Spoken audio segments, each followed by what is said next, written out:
মহারাজ।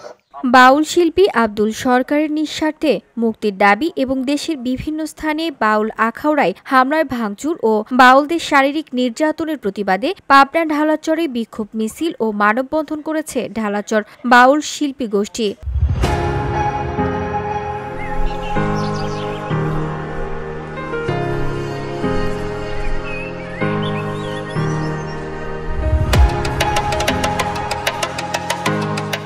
গতকাল ঢালারচর মিরপুর বাজারে আয়োজিত মানববন্ধনে উপস্থিত ছিলেন ঢালারচর ইউনিয়ন বিএনপির নেতা ওমর মণ্ডল, ছাত্রনেতা খোকন, বাউল শিল্পী মজিদ সরকার, বাউল ভক্ত উজ্জ্বল, রওশন সহ আরও অনেকেই।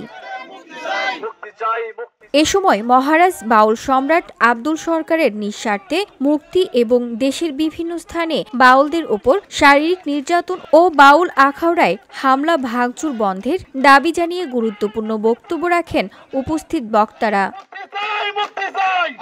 VOD Bangla news desk.